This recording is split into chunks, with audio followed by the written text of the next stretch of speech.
ये आपने ये वाली बात जो ऑडिट में हुई थी ना उसको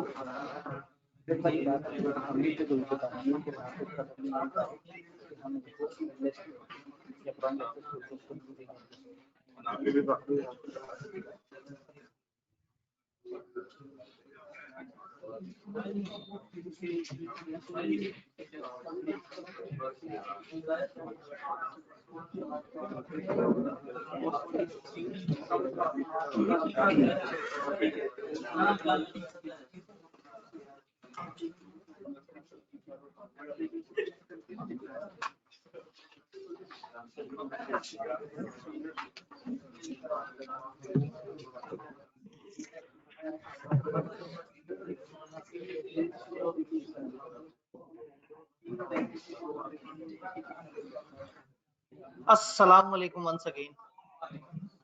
ऑनलाइन के यूजर आवाज, स्क्रीन, कैमरा तीनों चीजें क्लियर है? स्क्रीन पे इस वक्त व्हाइट स्क्रीन है, मैं ऐसे लिख देता हूं ताकि आपको नजर आ जाए। बेहतरीन, सारी चीजें क्लियर हैं। आप लोग एक खूबसूरत वाक्य से गुजरे गुज़िश्ता कल, एक क्यूट सा प्यारा सा टेस्ट। अभी तक असल में चल ये रहा था कि मंडे गवर्नमेंट की तरफ से ऑफ हुआ वो होता था, पीछे एक महीना तकरीबन ऐसा गुजरा है, महीना तो नहीं तकरीबन 3-4 हफ्ते इस तरह से गुजरे हैं। तो मंडे ऑफ होता था तो फिर हमने ट्यूसडे वाले दिन अलाउ किया हुआ होता था कि आप पूरे दिन में किसी भी वक्त दे दें, और ऑनलाइन अगर देना है तो मंडे को दे दें, जिसकी वजह से फिर ट्यूसडे की शाम में हम डिस्कशन करते थे। इस वक्त भी कुछ स्टूडेंट थोड़े से पुराने ट्रेंड के यूज टू थे और वो आज भी हमें कह रहे हैं कि हमने टेस्ट देना है, तो डिस्कशन आज शाम उसी तरह से, लेकिन ऑनवर्ड हम इसको अब मंडे वाले दिन पे ले आएंगे कि मंडे को आपका फिजिकल वो हो और मंडे की शाम को डिस्कशन ग्रुप में आ जाए, ताकि जो है वो हम थोड़ा सा पुरानी रूटीन पे आ जाएं, क्योंकि अब तो गवर्नमेंट ने छुट्टियां भी कर दी हैं और अब हम क्लासें कर रहे हैं, तो बस अब इसका मतलब हम पक्के हो गए। अब एक ही दफा सील करवाएंगे कॉलेज, लेकिन बाकी अब ढीठ बन के हम पढ़ा रहे हैं, हम कह रहे हैं ठीक है देखी जाएगी, जो आएगा बैठ के कोई चाय पानी पी लेंगे, बातें शातें कर लेंगे। तो अब हम तो मतलब वो कर चुके हुए हैं, बगावत का ऐलान कर चुके हुए हैं, तो जब बगावत करनी ही है तो कम से कम बगावत को एंजॉय तो करें ना, फिर उसके पूरे फीचर्स तो हो, गुना बे लज्जत तो ना हो।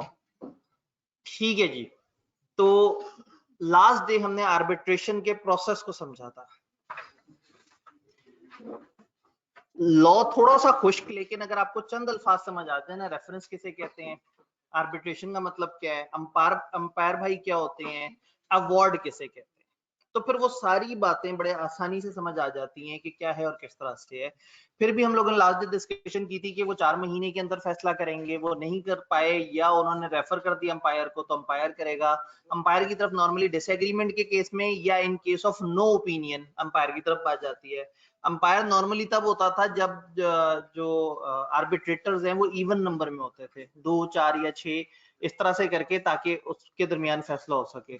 अंपायर भी आर्बिट्रेटर की तरह से है, बस ये आर्बिट्रेटर्स का आर्बिट्रेटर है और ये फैसला करता था, और छोटे छोटे से उसमें हमने और रूल्स देखे थे। मुझे बताइए कंप्लीट आर्बिट्रेशन के प्रोसेस में कोई बात, कोई चीज जो आपको परेशान करेगा? जी जी जी, देखिए ऑड नंबर में क्लैश आ नहीं सकता। ऑड नंबर का मतलब क्या है, 1, 3, 1 में क्लैश नहीं आ सकता, 3 है क्लैश आ गया।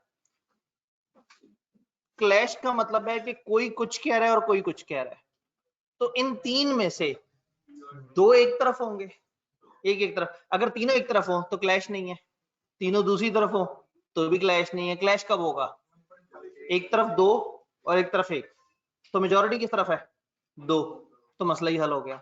मसला इवन नंबर में होता है कि आधे इस तरफ खड़े हो गए और आधे इस तरफ खड़े हो गए और समझ नहीं आ रहा आप क्या करें, तो फिर मिस्टर अंपायर आएंगे और वो उस नंबर को इवन से ऑड बना देंगे। तो ऑड नंबर में क्लैश अगर आए तो मेजॉरिटी अथॉरिटी वाला रूल है, इवन नंबर में अगर क्लैश आए और बराबर लेवल का क्लैश हो तो फिर अंपायर की तरफ फैसला जाएगा। जी जी, स्पेसिफिकली कोई मतलब अगर एक केस है, एक केस का फैसला आपने किया, अब फैसला करते हुए आप उसमें कई दफा कुछ शर्तें रख देते हैं और कई दफा फैसला करते हुए अदालत को रेफर कर देते हैं। आप कहते हैं ये हमारी तरफ से फैसला और इसकी एग्जीक्यूशन अदालत इस तरह से करवाएगी, तो वो उसमें फिर आर्बिट्रेटर की तरफ से कोर्ट को वो वाली चीज रेफर होती है और फिर कोर्ट उसकी एग्जीक्यूशन को देखता है।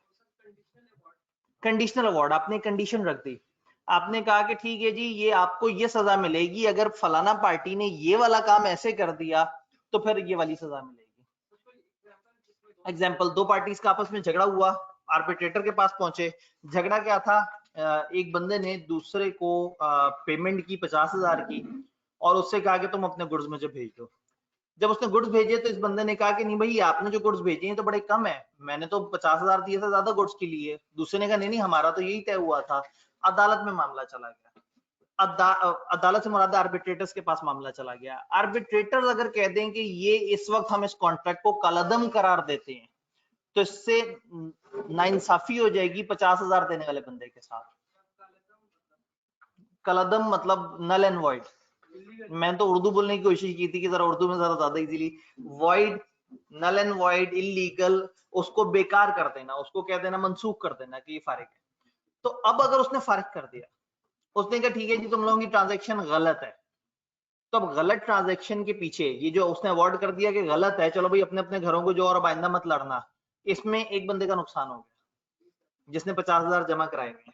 तो हो सकता है वो कहें अगर उस बंदे ने 50,000 वापस कर दिए तो फिर तुम लोगों का ये फैसला खत्म, और अगर नहीं किए तो इतनी सजा। तो ये कंडीशनल हो गया, आपने कंडीशन रख दी कि अगर यूं हो जाए तो मेरा फैसला ये है, अदरवाइज फैसला ये है। जी कॉमन पावर्स में सेकंड पॉइंट लें जी, एक दफा कॉमन पावर्स को देखते हैं।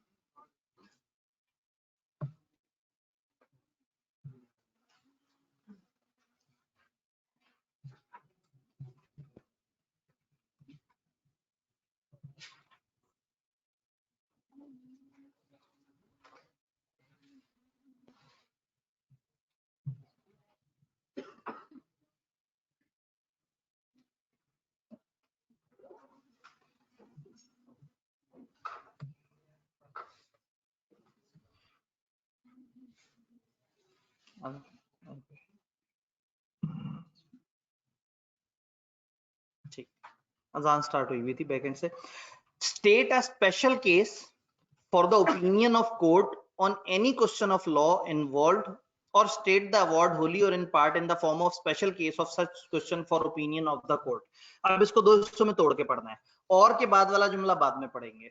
State a special case for the opinion of court on any question of law involved. एक मामले को हल करते हुए ना एक जगह पे जाके आर्बिट्रेटर फंस गए, उसका कानूनी उन्हें फैसला नहीं समझ आ रहा, उन्होंने क्या किया, उसको एक स्पेशल केस बना के अदालत की तरफ रेफर कर दिया, अदालत से ओपिनियन लेने के लिए कि हम इस जगह फंसे हैं, हम ये जजमेंट देने लगे हैं, आप जरा हमें गाइड करते हैं कि इस वक्त फलाना वाले कानून की इंप्लीकेशन किस तरह से होगी। आसान अल्फाज में कोर्ट को इन्होंने एडवाइस के लिए स्पेशल केस फॉरवर्ड कर दिया। तो state a special case for the opinion of court on any question of law involve. कोई भी क्वेश्चन ऑफ लॉ इन्वॉल्व है, अदालत के पास उन्होंने कहा जी हमारे पास दो पार्टीज है, उनका आपस में क्लैश है, इस लेवल का क्लैश है, बताएं इसमें क्या आपका ओपिनियन क्या है। और स्टेट द अवार्ड, अवार्ड बता दें, अवार्ड क्या था, फैसला। होली और इन पार्ट, पूरा फैसला बता दें अदालत को अपना, या दरमियान में जो कुछ पार्ट है उसका बता दें, in the form of special case of such question for opinion of the court. तो आपके पास एक झगड़ा आया और झगड़े में आपको समझ नहीं आ रहा कि यहाँ चोरी का कानून कैसे अप्लाई होगा। एक तरीका ये है कि आपने अदालत को राब्ता किया, अदालत से कहा जी हम फैसला सुना दें लेकिन ये चोरी वाले मामले में चोरी का जो कानून है उसका ये सेक्शन जरा हमें गाइड कर दें, हम उसको कैसे इंटरप्रेट करें, पहला वाला। दूसरा ऑप्शन क्या है कि आप फैसला सुना दें और आपको डाउट हो कि इस फैसले में शायद चोरी के कानून की हमने सही से इंटरप्रिटेशन नहीं की हो, तो आप अदालत को कहते हैं कि ये मामला था और हमने ये फैसला दिया है, आप बताएं हमारा ये फैसला इस कानून के मुताबिक ठीक है या नहीं है। तो एक जगह आप मुद्दे के ऊपर ओपिनियन ले रहे हैं, इशू के ऊपर, कि ये इशू कानूनी नजर में किस तरह से होता है, और दूसरे में आप अपनी ओपिनियन पे ओपिनियन ले रहे हैं, आप कह रहे हैं मैंने ये फैसला सुनाया, आप बताएं कि ये फैसला गलत तो नहीं है, क्या इस फैसले को मैं चेंज कर दूं तो ज्यादा बेहतर हो जाएगा। तो आसान अल्फाज में आर्बिट्रेटर कोर्ट से रेफर कर सकते हैं, कोर्ट से सजेशन ले सकते हैं, कोर्ट को एक स्पेशल केस फॉरवर्ड कर सकते हैं कि ये केस है, मतलब एक अदालती केस नहीं है, ये एक इशू है जिस इशू पे आपकी हमें गाइडेंस चाहिए। क्लियर? आर्बिट्रेटर्स अपना फैसला चेंज कर सकते हैं, यानी आर्बिट्रेटर्स अगर अनाउंस कर देते हैं तो एक दफा प्रॉपर तरीके से लिखत पढ़त में वो अनाउंस होता है। अगर बाद में इन एक्सेप्शनल केस आर्बिट्रेटर के पास कुछ और ऐसे सबूत पहुंचते हैं तो वो अपने केस को रीओपन करना चाहें तो 1940 के कानून के तहत आगे जाके कर सकते हैं। बट एक चीज हमने ध्यान में रखनी है कि हमारे सिलेबस में थोड़ा सा ही कानून है। इस कानून में ना हर कानून में बहुत सारी बातें हम सोच रहे होते हैं। जैसे वो प्रोहिबिटेड एग्रीमेंट में हम एग्जाम्पशन सोच रहे थे, मैंने आपको बताया एग्जाम्पशन मिलती भी है, उसका एक पूरा कानून है, लेकिन वो हमारे सिलेबस में नहीं है। तो इसी तरह से आर्बिट्रेशन किस तरह से होती है, ये किस तरह से वापस हो सकती है, इसमें क्या एडिशन हो सकता है, लंबे चौड़े प्रोसेस हैं, बहुत सारी पॉसिबिलिटीज हैं, लेकिन हमारे उतना ही है जितने थोड़े से इन्होंने रूल्स हमें बताए हैं। जी जी, आर्बिट्रेटर ओपिनियन ऑफ कोर्ट को रिजेक्ट नहीं करेंगे, कोर्ट की अथॉरिटी ऊपर है, या तो कोर्ट को रेफर ना करते। इवन आर्बिट्रेटर्स के खिलाफ अदालत में भी जा सकते हैं। तो अदालत इन एनी वे एक सुपरलेटिव बॉडी है, ऊपर की बॉडी है, आर्बिट्रेटर बहरहाल हल्के हैं। हाँ, उनके पास जाने से प्रोसेस फास्ट हो सकता है, अदालत उनको सपोर्ट कर सकती है, उनके फैसलों पे अमल दरामद के लिए कोशिश कर सकती है, क्योंकि आर्बिट्रेटर ने अदालत का टाइम बचाया है। अदालत के पास पहले से ही बहुत लाख केसेस थे जो पेंडिंग थे, तो ये मजीद उसमें ऐड नहीं हुए, आर्बिट्रेटर्स ने उसको अपने तौर पे सेटल कर लिया। अगर उन्हें थोड़ी सी मदद चाहिए तो वो कोर्ट प्रोवाइड कर देगी। जी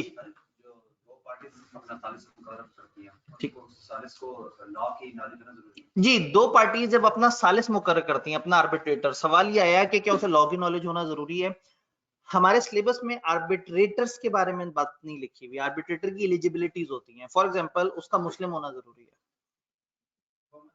ठीक है, अगेन डिपेंड करता है कि आप किस तरह से वो कर रहे हैं। फिर उसका गैर जानिबदार होना जरूरी है, इंडिपेंडेंट होना जरूरी है, उसकी भी लंबी चौड़ी शर्तें हैं कि कौन कौन से किस बंदे से डायरेक्टली इनडायरेक्टली क्या क्या रिलेशन ना हो। तीसरा, उसको knowledge of that specific subject matter होना जरूरी है, सरकमस्टांसिस का एविडेंस होना जरूरी है, और उस कानून पे ग्रिप होना जरूरी है। तो ये बहुत सारी बातें, मैं वही कह रहा हूँ ना, बहुत सारे सवाल हमारे जहन में उठते हैं कि अच्छा ऐसा होता होगा, ऐसा होता होगा, ज्यादातर चीजें होती हैं, लेकिन हम इसलिए नहीं पढ़ते कि हमें हमारा पहली सिलेबस है, हम उसको कवर करें, हम बहुत ज्यादा दूर चले जाएं। मैं तो हर लॉ के पहले इर्द गिर्द पूरी एक बेस बना के फिर आपको पढ़ाता उतना हूं जितना है समझाने के लिए। तो ऐसा नहीं है कि ये चीजें डिफाइंड नहीं है, ज्यादातर चीजें डिफाइंड है। आर्बिट्रेटर की पावर्स क्या हैं, उसके रूल्स क्या हैं, फैसला कैसे होगा, फैसले के ऊपर एतराज कैसे होगा, कोर्ट कैसे इंप्लीमेंट करेगी, बट फॉर्चुनेटली या अनफॉर्चुनेटली हमारे सिलेबस में नहीं है। पता नहीं आप इसे फॉर्चुनेटली काउंट करते हैं या। हाँ, मुझे तो दुख होता है ना कि लॉजिक दरमियान में रुक गई, लेकिन आपको खुशी होती है कि शुगर है, लॉजिक तो किसी कचरे में हम उठा के फेंक देंगे, हम तो रट्टा मारने बैठे हैं।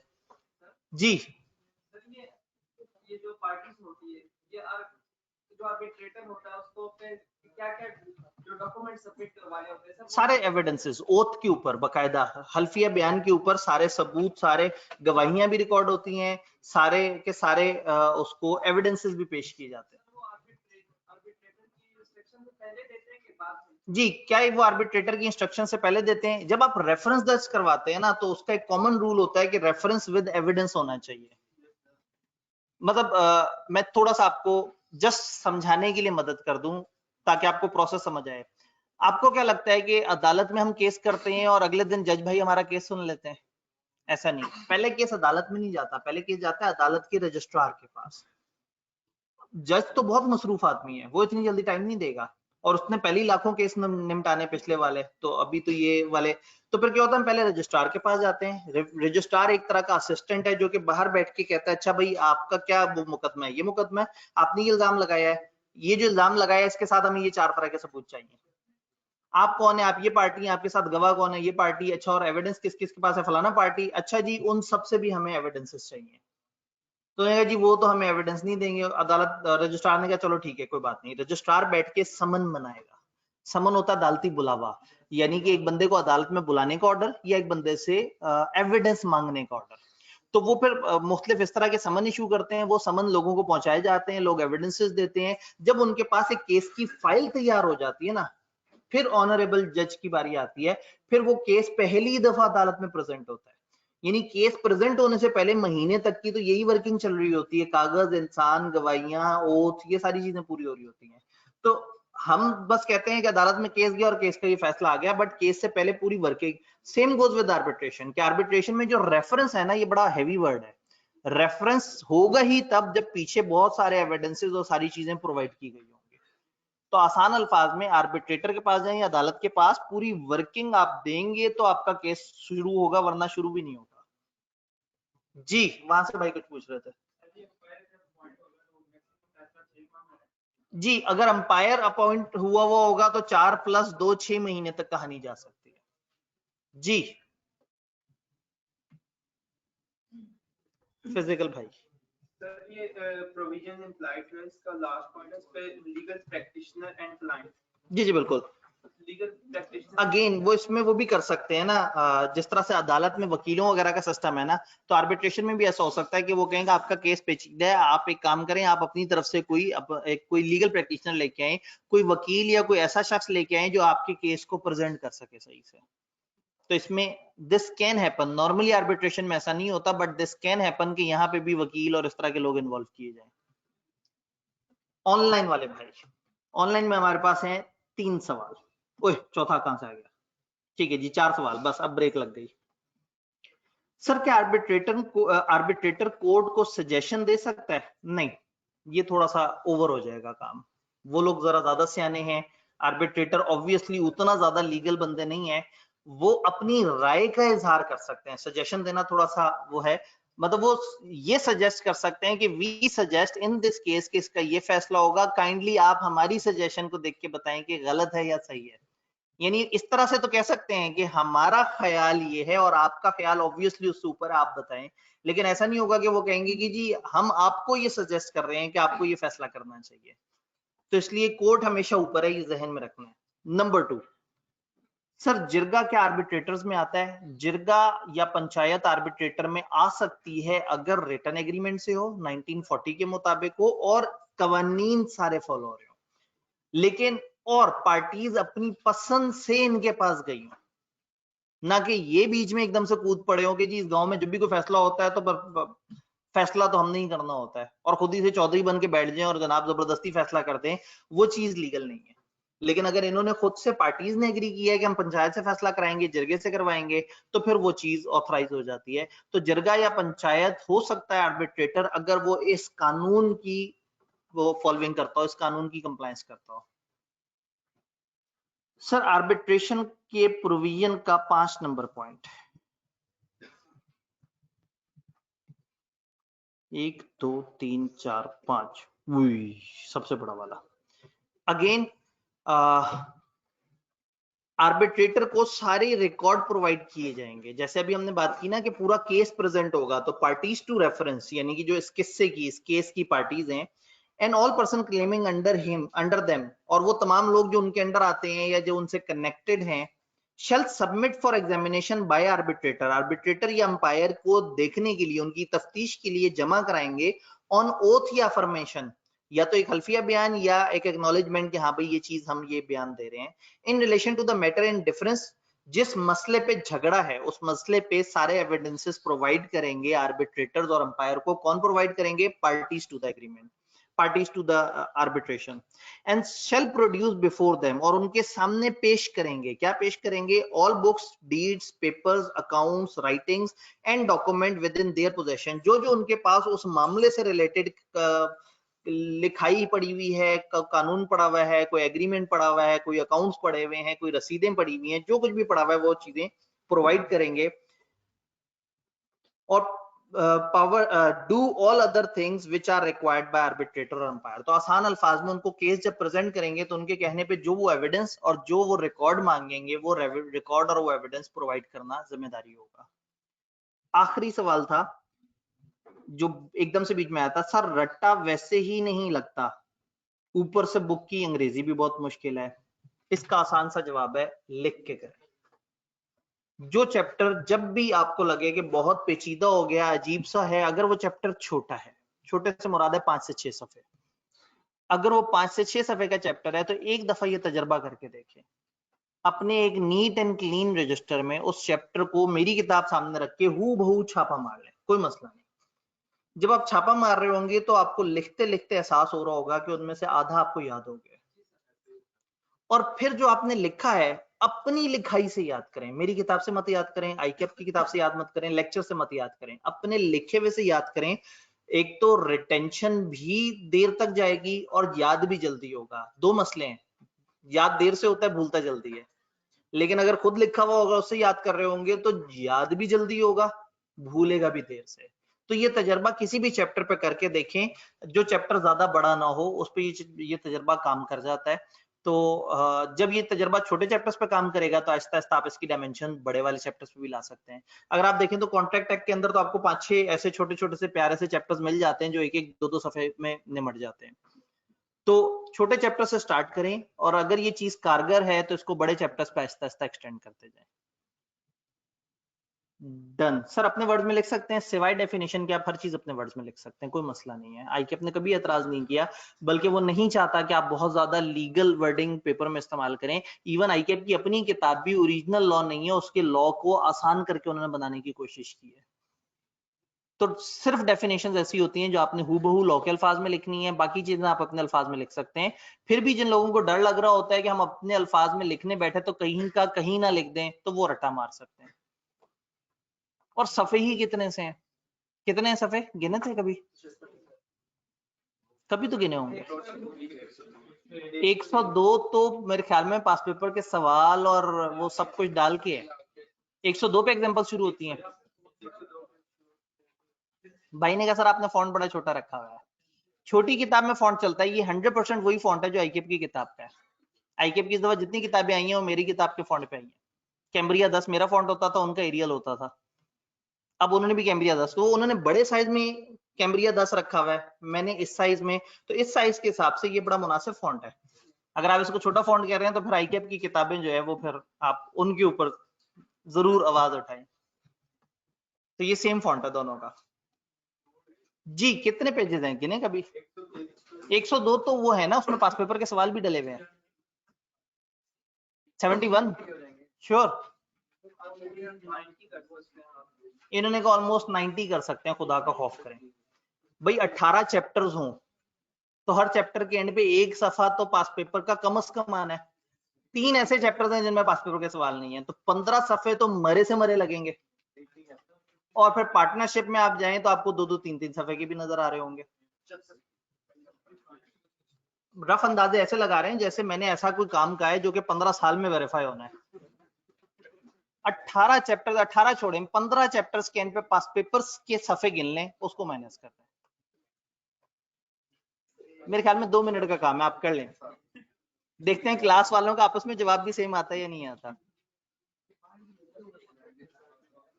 बाहर से नहीं पता लगेगा। हाँ क्वेश्चन की भी, वो फिर वर्किंग करनी पड़ेगी पूरी।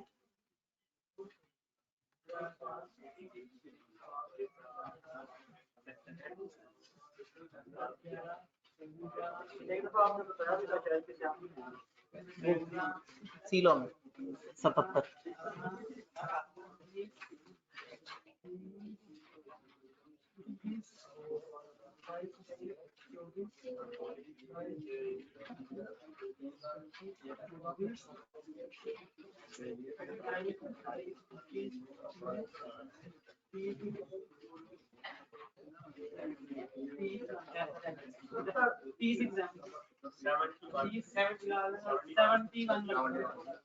नहीं, अभी भी एक्यूरेट जवाब नहीं आ रहा। अगर 30 है तो फिर 72 बनना चाहिए, 71 से तो 71।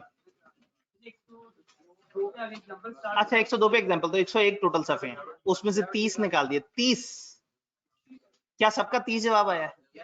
तो 71 पेजेस का पूरा सिलेबस है आपका। 71 पेजेस मतलब अब इससे ज्यादा और क्या हो सकता है, जान लेंगे क्या? और ये सारे सफे शायद ऐसे नहीं होंगे जिसमें पूरा एंड तक लिखा हुआ होगा। कुछ ट्यूटर नोट भी जबरदस्ती बीच में डाल के कंटेंट बढ़ाया हुआ है। तो चलें ठीक है, आप 70 भी मान लें। 70 सफे से तैयार करने से अगर एक पेपर पास होता है, और 70 भी छोटी साइज की किताब, A4 साइज की किताब नहीं, यही अगर पॉकेट नोट्स होते तो 100 सफों में आ जाते, 100 इतने साइज के सफे में। बस मौका नहीं मिला, क्योंकि कमती लॉ और बीलो अलग अलग होने के बाद सबसे पहली ख्वाहिश यही थी कि दोबारा से वो पॉकेट नोट्स वापस लाए जाएं जो 2013-14 में चला करते थे।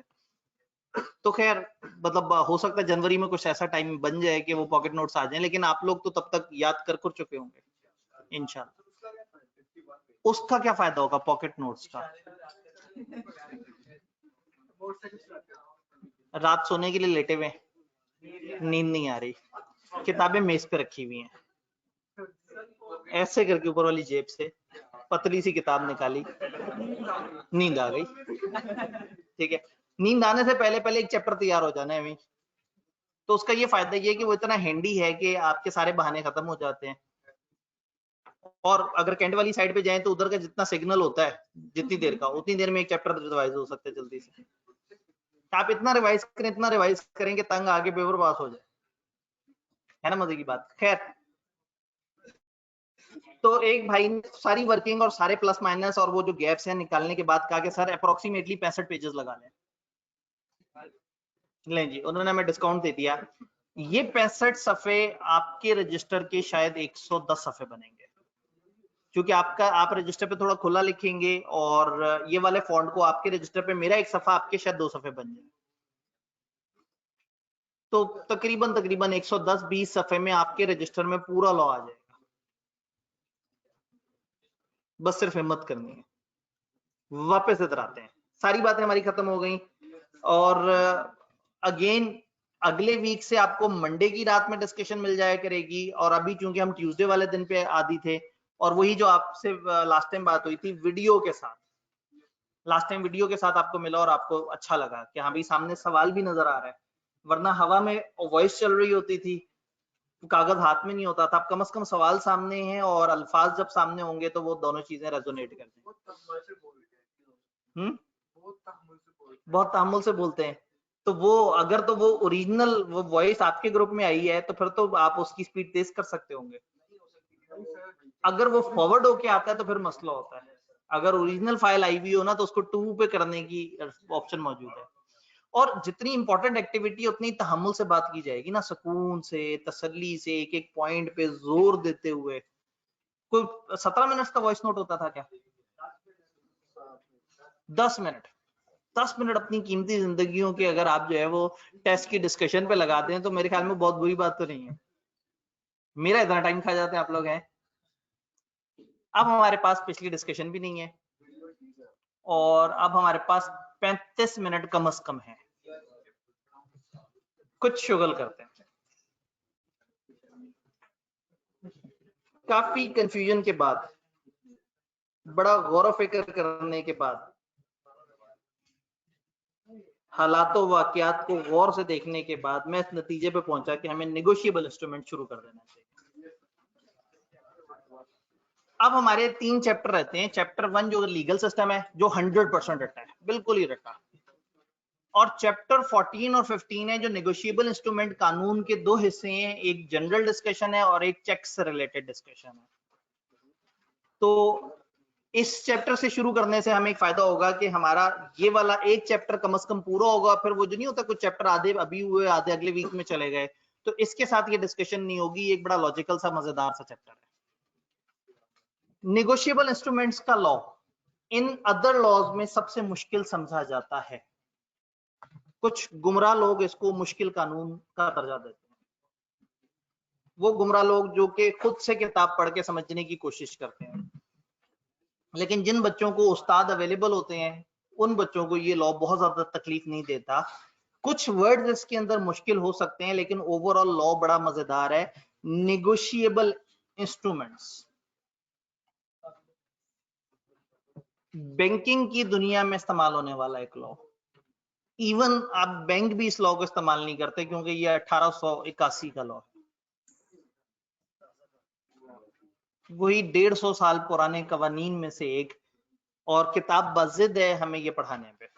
वो कहते हैं बच्चों को कम से कम बैंकिंग इंस्ट्रूमेंट्स का पता लग जाए। ये दुख की बात है कि हमें 150 साल में भी इसका लेटेस्ट वर्जन बनाना नहीं आया और हम अभी तक वही पुराने वाले को कि अंग्रेज ने लिखा था सही लिखा होगा उस पे चल रहे हैं। छोटी मोटी लोकल एडजस्टमेंट हमने कर ली है लेकिन हम मेनली इस कानून को फॉलो कर रहे हैं। नेगोशिएबल इंस्ट्रूमेंट, ये जो डिफरेंट कागज इस्तेमाल होते हैं पैसे के मुतबादिल के तौर पे, उनका कानून। नेगोशिएबल इंस्ट्रूमेंट को समझने के लिए हमें एक स्लैंग एग्जांपल समझनी होगी। स्लैंग एग्जांपल, स्लैंग क्या होता है? देसी गली मोहल्ले की एग्जांपल, एक अनप्रोफेशनल सी एग्जांपल, ऐसी एग्जांपल जो कि इनफॉर्मल सी है। लें जी, आपको अगर नजर कम भी आए तो कोई बहुत ज्यादा मसला नहीं, या एक आध लाइट अगर बंद होने से थोड़ा सा, ये अगर ये आगे वाली लाइट्स किसी तरह से बंद हो जाए और ये भी अगर बंद हो जाए तो थोड़ा सा बेहतर हो जाएगा। ये बंद हो जाए ना, ये वाली आपने आस्ते आस्ते सारी लाइटें बंद करा देनी है। ओए होए, बेहतरीन हो गया। मैं भी रोशनी में, मैं तो भूत लग रहा हूँ रोशनी में, खदशत भी बढ़ा हुआ है। ले जी, बाबे दी कहानी। एक बाबे की कहानी हम समझेंगे और उस बाबे की कहानी से हमें पूरा नेगोशिएबल इंस्ट्रूमेंट समझ आ जाएगा। यही तो जादू है। अच्छा भला हम मजे मजे की बातें कर रहे होते हैं, मैं जाते जाते कह देता हूँ ये 2 सफ़े पढ़ के आ जाइएगा। खैर अब तो मैं आपको दिखाता हूँ कि क्या क्या लिखा हुआ है, कहाँ कहाँ। पहले आपको होता था कि सर आप पढ़ा के गए थे किताब में, पता नहीं क्या लिखा हुआ था, तो अब तो मैं वो सारी किताब वाली बातें उठा के सामने पेस्ट कर देता हूँ ताकि सनद रहे और बार बार काम आए। बाबे दी कहानी। बाबे दी कहानी बड़ी मजेदार सी कहानी है। एक दफा का जिक्र है, एक बादशाह प्यासा था। गवन, एक बादशाह शिकार खेलते हुए, अजान पहले भी आवाज आ रही थी, ठीक है अजान, थोड़ा सा अजान ब्रेक पे वेट कर लेते हैं।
ली जी, बाबे की कहानी समझने की कोशिश कर रहे थे। एक बादशाह शिकार खेलता खेलता जंगल में भटक गया। उसके साथ उसके वजीर और बाकी सारे लोग भी मौजूद थे, लेकिन वो आहिस्ता आहिस्ता शिकार की तलाश में तेजी से घोड़ा दौड़ाते दौड़ाते उन सबसे इतना दूर चला गया कि वो उसे ढूंढ नहीं पाए। काफी देर तक वो लोग उसे ढूंढने की कोशिश करते रहे, फिर उन्हें ख्याल आया कि हो सकता है बादशाह जो है शिकार के पीछे दौड़ते दौड़ते उसे अचानक से घर का खाना याद आ गया हो और वो घर वापस चला गया हो, महल वापस चला गया हो। तो वो लोग भी वापस चले गए जबकि बादशाह गुम हो चुका था। बादशाह थका हारा, बड़ा ढूंढता ढांढता रास्ता देखता हुआ एक जगह पे पहुंचा। वहां एक झोपड़ी थी। झोपड़ी में एक बाबा जी थे। बादशाह ने बाबा जी से कहा कि जी मैं आपके इलाके का बादशाह हूं और मैं इस वक्त शदीद भूखा हूं और मेरे पास खाने को कुछ भी नहीं है और प्यास से भी जो है वो हलक जो है वो बहुत खुश्क हुआ है। तो अगर इस टाइम पे आप मुझे खाना खिला दें, पानी पिला दें, तो मैं आपको मुंह मांगी रकम दूंगा, आपको अच्छे खासे पैसे दूंगा, आपको मालो जर से भर दूंगा। बाबा भी शरीफ आदमी था, उसने कहा ठीक है, पैसे मिले ना मिले कोई बात नहीं। उसके पास एक ही बकरी थी, उसने वो बकरी जो है वो हलाल की, उसे पकाया, इस दौरान इसको पानी दिया, इसने थोड़ा सा हौसला किया और उसके बाद बादशाह को उसने खाना पेश किया। बादशाह ने तुन के खाया। उसके बाद वॉलेट निकाला। बादशाह वॉलेट तो नहीं रखेगा, जेब में हाथ डाला। जब जेब में हाथ डाला तो उसे ख्याल आया कि मैं तो बादशाह हूँ, बादशाह कैश कब कैरी करता है। एटीएम कार्ड भी नहीं थे उस टाइम पे, ना बाबा के पास कोई पॉइंट ऑफ सेल डिवाइस पड़ी हुई थी जिसमें वो एटीएम कार्ड लगाता। थोड़ी पुरानी कहानी है। तो हो गया बादशाह बहुत परेशान, क्योंकि इस बंदे का जो असासा था बकरी वो भी खा गया बादशाह, और बादशाह के पास देने को पैसे भी नहीं है, सिवाय एक हौसले के कि वो एक बादशाह है, और अगर एक बादशाह आज पैसे नहीं दे सका तो आगे पैसे दे सकता है।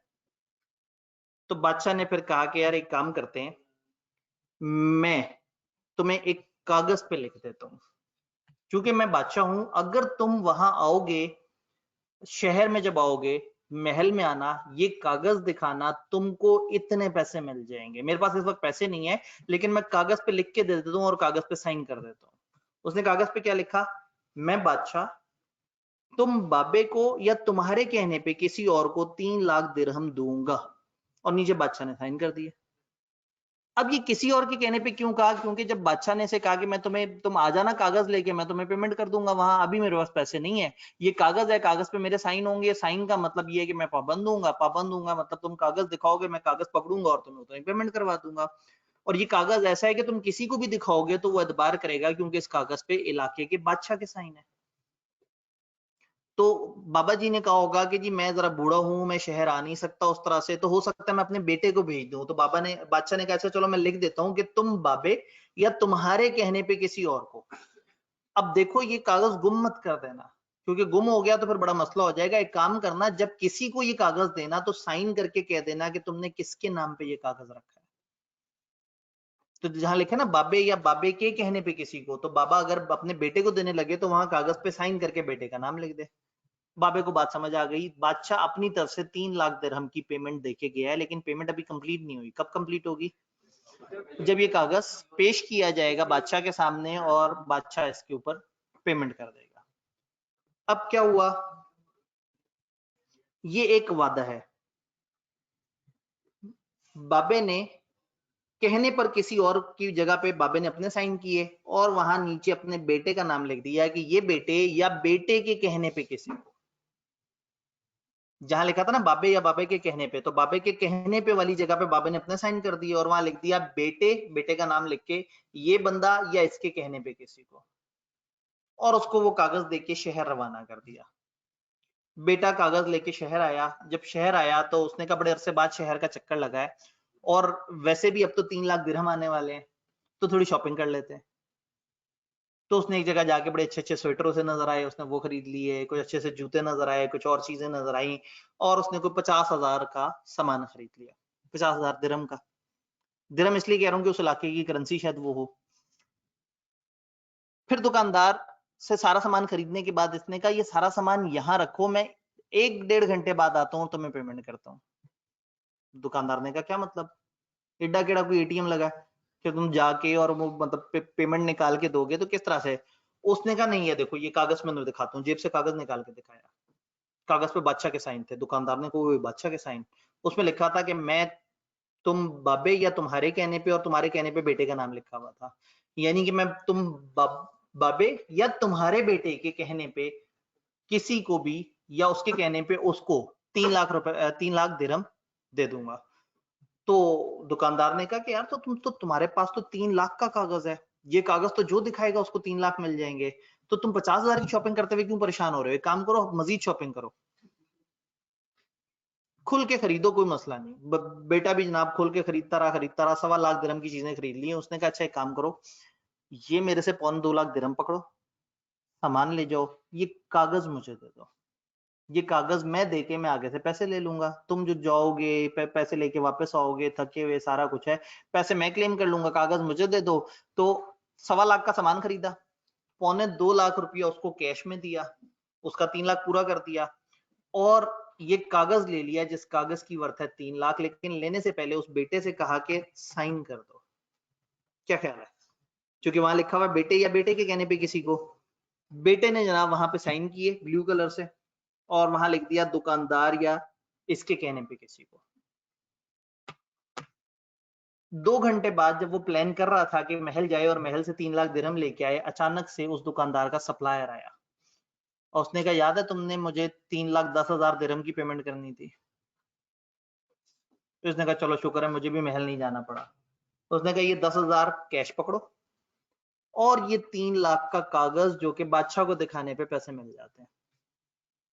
सप्लायर ने वो कागज देखा, बादशाह के साइन, आंखें अदब से झुक गई। उसने कहा वाह बादशाह के साइन है। बस उसने दुकानदार से ये कहा कि जरा साइन कर दो, जहां लिखा है ना दुकानदार के कहने पे साइन कर दो, सप्लायर या सप्लायर के कहने पे। गौर से देखें तो ये कागज करेंसी नोट की तरह ट्रेवल कर रहा है। ये होता है नेगोशिएबल इंस्ट्रूमेंट, एक ऐसा कागज जो करेंसी नहीं है, जिस पे कोई वादा है, कोई हुक्म है या कोई और इस तरह की चीज लिखी हुई है, और वो करेंसी के मुतबादिल के तौर पे ट्रेवल हो रहा है, और अगर उस पे पेमेंट ना हुई तो आप उस ओरिजिनल बंदे को भी पकड़ सकते हैं, या जिस बंदे ने आपको कागज पकड़ा है आप उसे भी पकड़ सकते हैं, भाई तुम्हारा कागज कैश नहीं हुआ। अब अगर कोई बंदा सप्लायर जाए बादशाह के पास और बादशाह मुकर जाएगा नहीं भाई ये तो मैंने नहीं पेमेंट करनी, तो फिर दुकानदार, वो सप्लायर दुकानदार से पैसे मांगेगा, दुकानदार बेटे से पैसे मांगेगा, बेटा जो है वो बाप से कहेगा अब्बा जी की किता है, बकरी भी गई थे कागज भी जाली। तो कहने का मतलब ये है कि ये कागज नेगोशिएबल इंस्ट्रूमेंट है। नेगोशिएबल इंस्ट्रूमेंट्स की नॉर्मली 3 किस्में होती हैं, उनमें से एक किस्म हमने डिस्कस की है प्रोमिसरी नोट। प्रॉमिस किया है, अच्छा यहाँ पे उसने लिखा था मैं तुम बाबे के कहने पे दे दूंगा, यहाँ टाइम भी लिख सकता था महीने बाद मैं तुम्हें इतने पैसे दे दूंगा, और ये भी लिख सकता है कि तुम कहोगे तो दूंगा, मतलब उसमें डिमांड भी लिख सकता है, टाइम भी लिख सकता है। ये भी लिख सकता था कि जो ये कागज लेके आएगा मैं उसको ये पैसे दे दूंगा, यानी वो उसको ओपन भी छोड़ सकता था कि जिसके हाथ में कागज होगा उसको, लेकिन उससे खतरा ये होता है कि अगर किसी ने चोरी कर लिया तो वो पता भी नहीं लगेगा कि किसके हाथ में आ गया। ये जो हमने कागज पढ़ा है इसको कहते हैं प्रोमिसरी नोट। देखें जरा प्रोमिसरी नोट को समझने की कोशिश करें, किताब से पूछते हैं प्रोमिसरी नोट क्या भला है।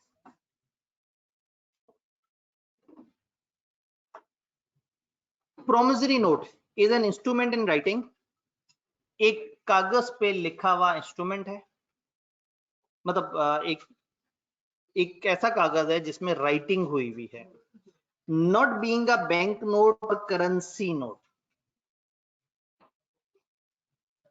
यहाँ सामने आ तो रहा है, घर जाने से पहले बता दूंगा कौन से सफे हैं वो जो आप कलाबाजियां खा रहे हैं, इस चैप्टर मैंने आगे पीछे करके पढ़ाना है अंडरस्टैंडिंग के साथ। तो इंस्ट्रूमेंट इन राइटिंग है, ये बैंक नोट नहीं है, ये करेंसी नोट नहीं है। कंटेनिंग एन अनकंडीशनल अंडरटेकिंग, एक वादा दिया हुआ है, अनकंडीशनल वादा, ये नहीं कि जब तुम शहर आओगे और मेरा मूड बहुत अच्छा हुआ तो मैं तुम्हें पैसे दूंगा, या अगर उस दिन बारिश हो रही हुई तो मैं तुम्हें पैसे दूंगा। उसने कहा जब तुम ये कागज दोगे मैं तुम्हें पैसे दे दूंगा, एक ऐसा वादा जिसमें कोई शर्त नहीं है। साइंड बाय द मेकर, जिसने बनाया है कागज उसने साइन किया है, कौन था मेकर? बादशाह, बादशाह ने साइन किया हुआ। टू पे ऑन डिमांड, कि या तो वो डिमांड पे देगा कि जब तुम कहोगे तब दे दिया जाएगा, और दूसरी ऑप्शन क्या है, और एट अ फिक्स्ड और डिटरमिनेबल फ्यूचर टाइम, या तो तुम्हारे कहने पे एक ऑप्शन ये हो सकती है, और दूसरी ऑप्शन क्या है, इतने टाइम बाद, 2 महीने बाद, 3 महीने बाद मैं तुम्हें इतने पैसे देने का पाबंद हूं। A certain sum of money, एक खास रकम, रकम खाली रकम, इसमें रकम है, इसमें कोई जिन्स नहीं है, कोई चीज नहीं है, कोई गुड्स वगैरह नहीं है, रकम की बात हो रही है। Only to or to the order of certain person, उस बंदे को या उसके कहने पे किसी को, or to the bearer of the instrument, bearer, bear, जो उसको रखता है, जिसके हाथ में वो इंस्ट्रूमेंट है। तो पूरी डेफिनेशन हुई कि एक ऐसा कागज है जो राइटिंग में है, जिसमें एक वादा है, गैर मशरूत वादा जिसमें कोई शर्त नहीं है, और वो एक शख्स को या उसके कहने पे या जिसके हाथ में भी ये कागज है अमाउंट देने का पाबंद है। कब? डिमांड करने पे या फिक्स या जो भी डिटर्मिनेबल टाइम है उसके बाद। तो इसकी कई शक्लें हो सकती हैं। एक शक्ल ये हो सकता है कि ऑर्डर हो सकता है उस बंदे के कहने पे, एक ये हो सकता है कि उसी बंदे के नाम पे हो सकता है, एक ये कि बेरर हो सकता है। अच्छा, ये डिमांड इंस्ट्रूमेंट भी हो सकता है कि जब डिमांड करे तब, और टाइम भी हो सकता है कि जो टाइम बताया जाए उस टाइम पे। तो ये डेफिनेशन समझ आई। डेफिनेशन समझाने के बाद मैं एक नॉर्मली जुमला जो हमेशा आपसे कहता हूँ, रटा मार। बात समझ आ गई है, लेकिन दिस इज वेरी सेफ कि आप उसको क्रैम भी कर दें। दो मेन पार्टीज कौन है? मेकर जो प्रोमिसरी नोट बनाता है, बादशाह, and promises to pay the money stated in it. Payee जिसको पैसे मिलने हैं, बाबा, to whom the promise to pay is made. इसकी शक्ल कुछ इस तरह से होती है, आपने ऊपर तारीख डाल दी आज की, रकम लिख दी, और रकम को आपने इंग्लिश में भी लिख दिया, जैसे 10,000 ओनली फॉर वैल्यू रिसीव, जो भी हमारी ट्रांजैक्शन हुई उसमें। और यहाँ क्या लिखा हुआ है? 3 months आफ्टर डेट। ये टाइम बना दिया, डिमांड नहीं बनाया। डिमांड होता तो मैं यहाँ लिखा होता तुम्हारे कहने पे। आई प्रोमिस टू पे एबीसी, मैं एबीसी को पैसे देने का वादा करता हूँ, और टू हिज ऑर्डर, या उसके कहने पे, इतने पैसे देने के लिए। और ये मेकर ने यहाँ पे अपने साइन कर दिए, वो बादशाह ने यहाँ पे अपने साइन कर दिए कि हाँ भाई मैं पाबंद हूं, और ये एबीसी पेई जो है जिसको उसने कहा हाँ भाई मैं तुम्हें पैसे देने के लिए पाबंद हूँ, ये कागज साइन करके बना के वो बाबे के हवाले कर देगा कागज।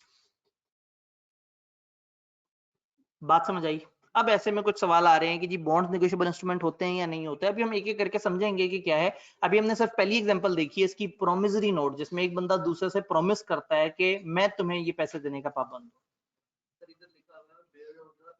जी जी, बिल्कुल ऐसा ही है। अगर वो इंस्ट्रूमेंट जो मतलब बादशाह ने बाबे को लिखा से गिर गया, अगर गिर गया, अगेन अगर ये बेरर इंस्ट्रूमेंट हुआ ना, खाली इंस्ट्रूमेंट हुआ, तो ये खतरनाक है। इसीलिए कहते हैं कि अगर एक चेक जिस पे साइन हुआ हो, डेट डली हुई हो, अगर उस पे नाम नहीं लिखा हुआ ना, तो वो बेरर बन जाता है। जिसके हाथ में होगा वो जाके इनकैश करा लेगा, वो खतरनाक हो जाता है।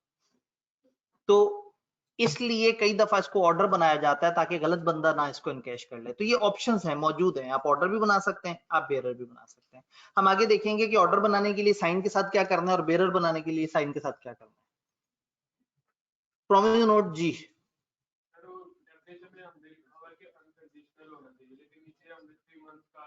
बिल्कुल बड़ी मजे की बात। हमने ऊपर लिखा था कि अनकंडीशनल होना चाहिए, नीचे हमने टाइम बता दिया।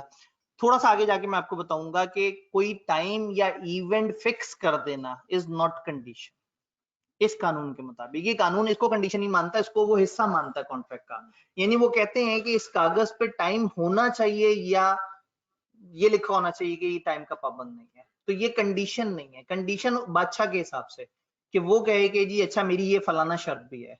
तो टाइम या इवेंट ऐड हो जाना एक अलाउड कंडीशन है इसके अंदर। अभी हम इसके एसेंशियल्स देखेंगे ना, तो छोटी छोटी सी बातें होंगी। यहां तक फॉर्मेट समझ आया? डेफिनेशन समझ आई?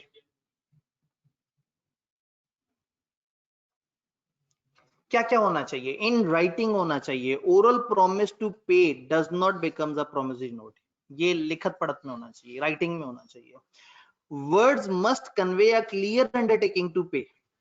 जरूरी नहीं कि लफ्ज प्रॉमिस भी बीच में आ रहा हो, अल्फाज से बड़ा क्लियर हो कि एक बंदा दूसरे को पैसे देने का वादा कर रहा है। बड़ा क्लियर कट होना चाहिए, बड़े क्लियर अल्फाज में ये चीज नजर आए, तो फिर मैं उस कागज को कहूंगा कि वो प्रोमिसरी नोट है। प्रॉमिस टू पे, प्रॉमिस होना चाहिए, सिर्फ एक्नॉलेजमेंट ऑफ इंडेप्टनेस नहीं होना चाहिए। एक्नॉलेजमेंट का मतलब एतराफ। ऐसा ना हो कि बादशाह ने लिखा हो कि हाँ भाई मुझे एहसास है कि मैं तुम्हारी बकरी खा गया था और मुझे एहसास है कि वाकई ही मैंने तुम्हारे पैसे देने होंगे। ये एतराफ शतराफ नहीं, यहाँ पे प्रॉमिस होना चाहिए, मैं वादा करता हूँ। या वादे का लफ्ज ना भी हो, मैं तुम्हें पैसे दूंगा, तुम आओ मैं तुम्हें पैसे दूंगा, मैं फलाना तारीख को तुम्हें पैसे दूंगा, तो यहाँ पे प्रॉमिस टू पे होना चाहिए, ना कि ये कि हाँ भाई मुझे शर्मिंदगी है, मेरे ज़िम्मे पैसे वाजिबुल अदा है। एक ऐसा कागज हो जो एक्सप्रेसली कह रहा हो कि यस मैं वादा कर रहा हूं कि मैं पे करूंगा, चाहे वर्ड वादा इस्तेमाल हो या ना हो, लेकिन अल्फाज से साफ लग रहा हो कि आपका इरादा है पैसे देने का। डेफिनेट और अनकंडीशनल होना चाहिए, must not depend upon happening of some uncertain event, लेकिन ये कंडीशनल नहीं होगा अगर आपने किसी खास जगह, किसी खास टाइम या किसी खास इवेंट, किसी कंफर्म इवेंट के ऊपर आपने रखा हुआ। यानी अब आप बात करते हैं कि जी अगस्त की फर्स्ट मंडे, ये एक ऐसा इवेंट है जो कि सर्टेन इवेंट है, इसमें डाउट नहीं है। अगस्त जो नेक्स्ट आप कहते हैं जी इस साल के अगस्त का फर्स्ट मंडे, तो ये एक सर्टेन इवेंट है अनलेस कि क़यामत आ जाए, और क़यामत आ गई तो फिर तो नेगोशिएबल इंस्ट्रूमेंट भी फौत हो जाएगा, ठीक है, लेने वाला भी फौत हो जाएगा। तो कहने का मतलब है कि हमारी अजम्पशन ये है कि हम कोई जगह बता दें, टाइम बता दें, या कोई इवेंट डेफिनेट, अनसर्टेन इवेंट नहीं, डेफिनेट इवेंट बता दें, तो ये चीज अलाउड है, ये शर्त डाली जा सकती है। सर अगर जब वो बादशाह के पास गया था, बादशाह ये कंडीशन रखी था मतलब खाने से पहले कि अगर तुम मुझे खाना खिलाओगे तो वो दूंगा, तो ये भी कंडीशन जी बिल्कुल, अगर बादशाह ऐसा कह देता है, इसका मतलब बादशाह अगर कह देता कि अगर तुम मुझे खाना खिलाओगे तो ही ये कागज, और कागज पे लिख देता अगर मैंने खाना खा लिया हुआ तो फिर ये, तो ऐसा नहीं है, इस तरह की कंडीशन नहीं है। ये बेसिकली पेमेंट का मुतबादिल है, जब आप पे पेमेंट ड्यू हो गई, आपने पेमेंट के बजाय एक ऐसा कागज दे दिया। अक्सर डेटर्स ऐसा करते हैं, आप उनको माल बेचते हैं और आप कहते हैं हाँ भाई पैसे, वो कहते हैं यार हम तो 2 महीने बाद पैसे देंगे, हमारा तो तुम्हारा उधार चलता है, तो फिर अक्सर जो सेलर है वो कागज पे लिखवा लेते हैं उनसे, उससे वो इंस्ट्रूमेंट बन जाता है। तो नेगोशिएबल इंस्ट्रूमेंट ऐसा है जो पैसे के मुतबादिल के तौर पे आ रहा है, जो ऑन डिमांड भी हो सकता है और एक खास टाइम के बाद भी हो सकता है। तो डेफिनेट और अनकंडीशनल समझ आया। Signed by maker, maker sign करेगा, duly authenticated by the signature of maker, maker के साइन होने चाहिए। ड्यूली का मतलब है प्रॉपर्ली होना चाहिए, प्रॉपर हो, प्रॉपर्ली ऑथेंटिकेटेड हो, प्रॉपर्ली उसके साइन आ रहे हो। अगर मेकर पढ़ा लिखा नहीं है तो वो अपना अंगूठा भी लगा सकता है। कहने का मतलब है कोई ऐसा निशान होना चाहिए जिससे साबित हो जाए कि हाँ भाई ये मेकर ने ओन किया है। छोटी छोटी सी इससे रिलेटेड और बातें क्या है, पार्टी सर्टन होनी चाहिए, instrument point out with certainty as to who is the maker and who is the payee. कागज को देख के साफ पता लग जाए कि बनाने वाला कौन है और पैसे किसको मिल रहे हैं। फर्ज करें आपके पास एक कागज आए, उस कागज में लिखा हो कि मैं मिस्टर ए मिस्टर बी से मुखातिब हूँ, याद है हमारे और तुम्हारे दरमियान कुछ ऐसी ट्रांजैक्शन हुई थी जिसमें एक बंदे ने दूसरे को पैसे देने थे, तो वक्त आ गया है कि जो पैसे देने वाला बंदा है वो पैसे लेने वाले बंदे को पैसे दे दे। अब समझ ही नहीं आ रहा कि कौन पैसे देने वाला है, कौन पैसे लेने वाला है, किसने डिमांड की है, ये रिक्वेस्ट है, गुंजाइश है, फरमाइश है, ऑर्डर है या एक्नॉलेजमेंट है। तो पार्टी सर्टन, क्लियरली अल्फाज से पता लग जाए कि किसने पैसे देने हैं, किसको पैसे देने हैं। अगर पार्टीज सर्टेनिटी से आइडेंटिफाई ना हो सके तो सॉरी, ये इंस्ट्रूमेंट प्रोमिसरी नोट नहीं है, और ना ही प्रोमिसरी नोट अपने आप को पेबल हो सकता है। क्या आप एक कागज पे लिखें मैं अपने आप को इतने पैसे दूंगा और बड़ा खुश होते रहे और अपने दोस्तों से कहें ये देखो मैंने कागज पे अपने आप को प्रोमिसरी नोट लिख के दिया है, तो खुद के साथ प्रोमिसरी नोट नहीं होगा, ये हमेशा सामने वाली पार्टी के साथ होगा। Sum payable must be certain, amount payable जो है वो उसमें कंटिंजेंट एडिशन या सब्सट्रैक्शन नहीं होनी चाहिए। ये नहीं होना चाहिए कि मैं तुम्हें 3 लाख दिरहम दूंगा लेकिन अगर बारिश भी हो रही हुई तो 4 लाख, और अगर मूड खराब हुआ तो 2 लाख। तो ऐसा ना हो कि बारिश या मूड से लाख रुपया प्लस माइनस हो जाता हो, ऐसी कोई कंटिंजेंट एडिशन डिलीशन ना हो, एक बड़ी एब्सोल्यूट बात हो, हाँ भाई मैं तुमसे इतने पैसे, मैं तुम्हें इतने पैसे दूंगा। सम जो पेबल है वो सर्टन हो, लेकिन अगर इंटरेस्ट हो या कोई भी और चीज है तो उन्होंने कहा उसको भी हम सर्टन मान लेंगे। अगर किसी खास करंट रेट ऑफ एक्सचेंज पे है, अगर इसने कहा मैं तुम्हें उस दिन $3 लाख दूंगा, बल्कि $3 लाख के इक्विवेलेंट उस दिन के हिसाब से पाकिस्तानी रुपये दूंगा, ये भी सर्टन है। उस दिन जो भी रेट होगा उससे मल्टीप्लाई हो जाएगा, तो इसमें अमाउंट डॉलर में सर्टन है, कन्वर्जन वगैरह जो भी है। तो अगर कन्वर्जन का जिक्र हो, अगर इंटरेस्ट का जिक्र हो, अगर इंस्टॉलमेंट का जिक्र हो और उसमें लिखा हुआ हो कि अगर डिफॉल्ट होगा तो जो अनपेड अमाउंट है वो भी ड्यू हो जाएगी, तो ये भी ओके है। यानी इंस्टॉलमेंट अलाउड है, इंटरेस्ट अलाउड है और एक्सचेंज रेट अलाउड है। रूल के सम पेबल सर्टन होना चाहिए, बड़ा क्लियर कट नजर आ रहा हो कि हाँ भाई इतने पैसे इस तरह से देने। A promise to pay is not conditional, nor is the sum payable uncertain by reason of it being subject to adjustment for profit or loss as the case may be of the business of the maker. Maker के business में ऊंच नीच चल रही है और उसका profit ऊपर नीचे हो रहा है और ये उसके ऊपर डिपेंडेंट है, यानी कि उसने बादशाह ने कहा मैं तुम्हें 3 लाख दिरहम दूंगा। इसका हरगिज ये मतलब नहीं है कि बादशाह के पास जाएं तो वो कहें जी इस वक्त तो कड़की चल रही है, इस वक्त तो बहुत ही मुश्किल के हालात हैं और इस दफा हमें जो है गुराई भी सही से नहीं हुई तो हम तो जो है गुराई समझते हैं, पता नहीं गुराई होता है उगराई होता है, उगराई, हमें इस दफा लोगों से वसूलियां भी सही से नहीं हुई हैं। तो ये बादशाह की कंडीशन पे डिपेंड नहीं करता, उसके बिजनेस के प्रॉफिट्स अच्छे होने ना होने पे डिपेंड नहीं करता। अगर एक बंदे ने कहा है कि मैंने पैसे देने हैं तो उसने पैसे देने हैं। And finally some payable legal tender होना चाहिए, लीगल टेंडर, सिक्का राइजुल वक्त,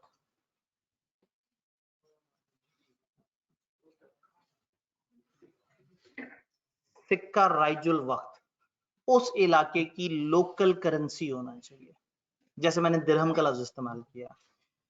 ये promise certain amount of foreign or to deliver a certain quantity of goods is not a promissory note. कोई बाहर की चीज या पाकिस्तानी कोई जिन्स कोई गुड्स देना प्रोमिसरी नोट नहीं है। प्रोमिसरी नोट हमेशा रुपए होना चाहिए। उन्होंने एक एग्जांपल दी, उन्होंने कहा अगर ए ये कहे कि I promise to pay B ₹500 and to deliver him my black horse is not a valid promissory note. इसमें कोई जिन्स कोई चीज नहीं होनी चाहिए, ये रुपए पैसे होने चाहिए। हाँ भाई मैं तुम्हें इतने पैसे दूंगा, अगर बादशाह कहे मैं तुम्हें 1 लाख दिरहम दूंगा और गंदम की कुछ बोरियां दूंगा, ये प्रोमिसरी नोट नहीं है। प्रोमिसरी नोट हमेशा पूरे पैसे में होना चाहिए, और पैसा भी कौन सा, जो उस इलाके में चलता हो। कॉमन अजम्पशन ये है कि जो वहां से कराइजुल वक्त हो उसमें तो वो कहते हैं कि गंदम की इतनी बोरियों की कीमत दूंगा जी। अब अगेन अगर तो वो उसको रिलेट कर देता है अमाउंट के साथ तो फिर ये एक मतलब समहाउ वो बन जाता है, लेकिन थोड़ी सी कंटिजेंसी, हमने कहा था कंटिजेंसी जगह की हो सकती है, टाइम की हो सकती है, एक्सचेंज रेट हो सकता है। एक्सचेंज रेट क्या होता है, करेंसी टू करेंसी होता है, इंटरेस्ट भी करेंसी टू करेंसी होता है। तो जो करेंसी टू करेंसी कन्वर्जन है वो तो अलाउड है, लेकिन जिन्स टू करेंसी कन्वर्जन वो थोड़ी सी कंटिजेंट हो जाती है। तो अगर आप गौर से देखें तो ये सारे मामला डेफिनेशन ने ऑलरेडी समझा दिए थे। इंस्ट्रूमेंट इन राइटिंग है, अनकंडीशनल अंडरटेकिंग है, मेकर साइन करता है, ऑन डिमांड वो करेगा, डिटरमिनेबल फ्यूचर टाइम भी हो सकता है, डिमांड भी हो सकता है, certain some of money only, पैसे होने चाहिए उस बंदे के कहने पे या उसके ऑर्डर पे या बेयरर ऑफ द इंस्ट्रूमेंट पे। भाई का सवाल,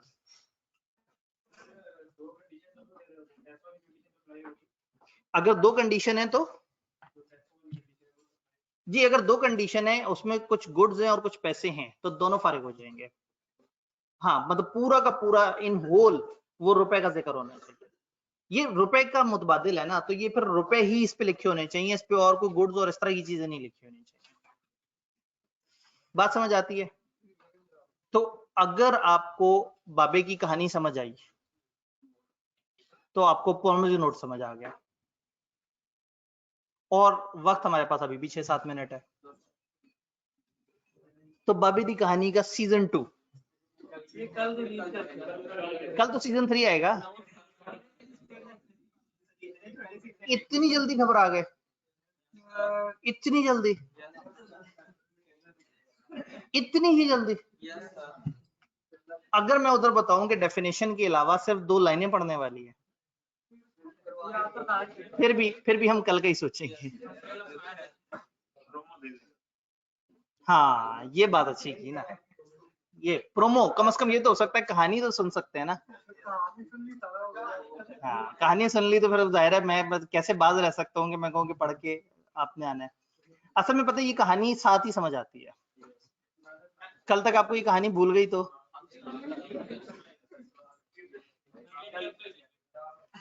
सोच लें, खुदा का खौफ करें, 6 मिनट रहते हैं।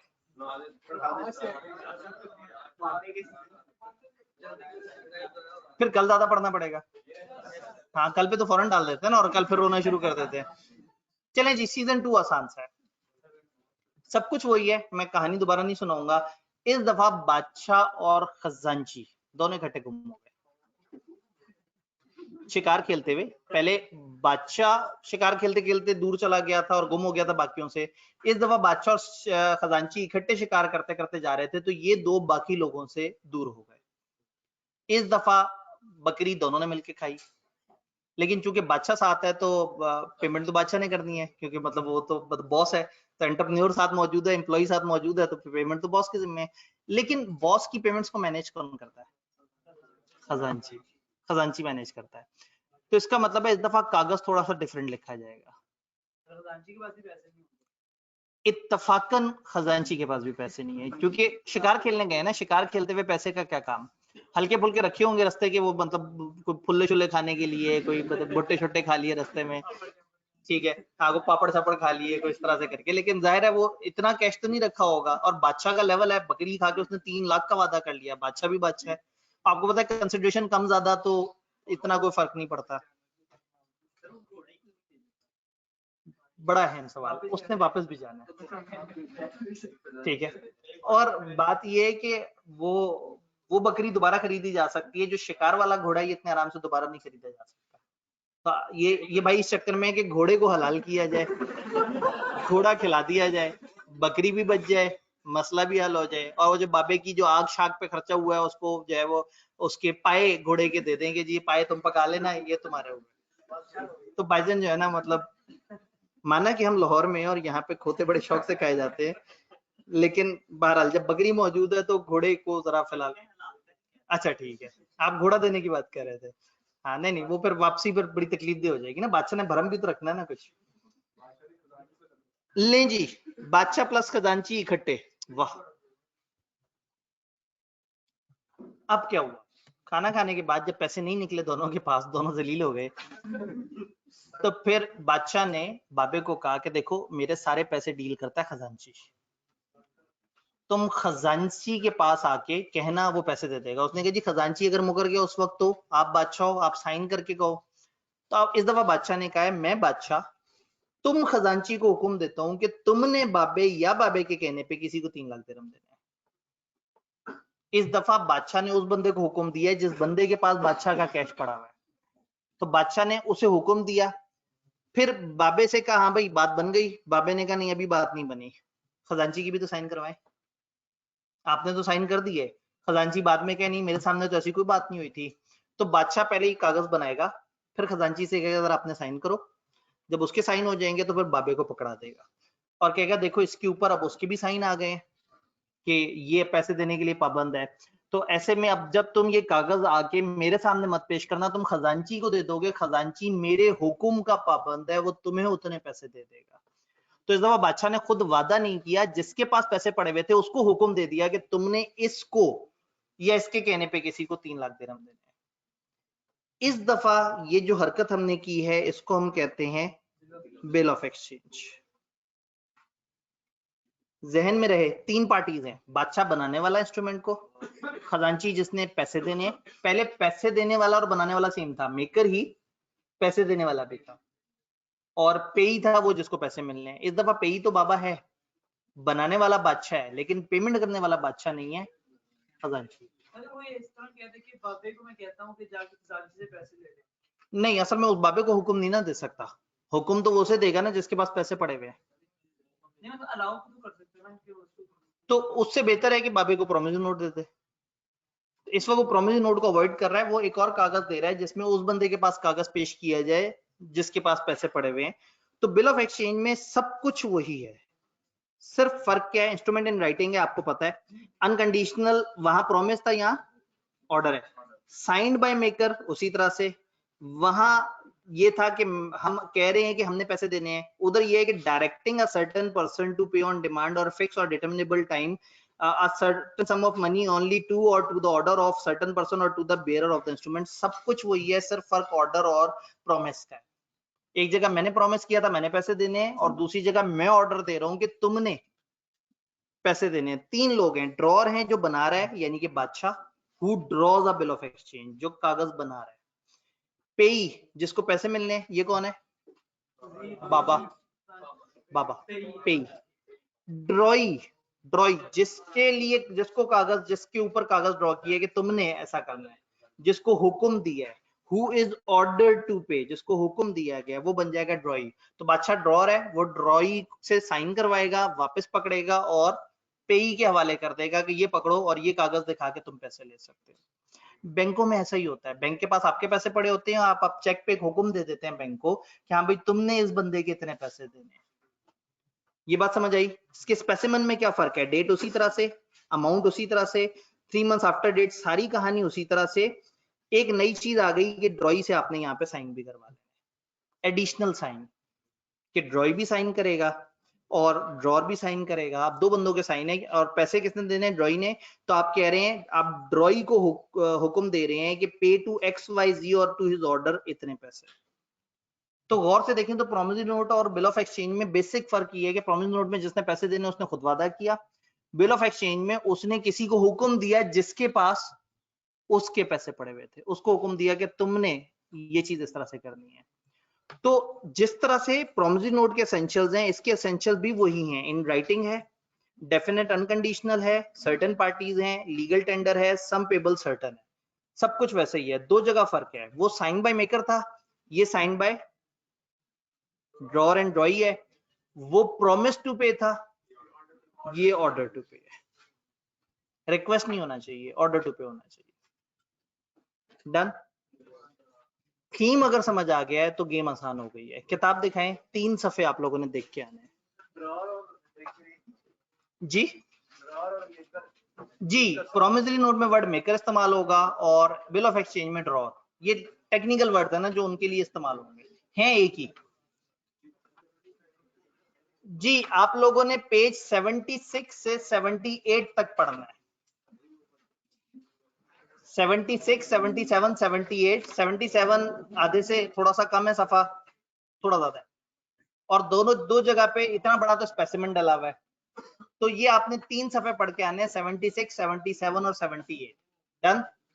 कल कहानी को इंशाल्लाह यहीं से चलाते हैं। सर चाबी देना अपनी गाड़ी जी, गाड़ी की चाबी देखो सारी नहीं है कितना लाया था। अच्छा चलिए, तो बड़ा अच्छा हो जाएगा। वैसे ये है कि बस वो था कोशिश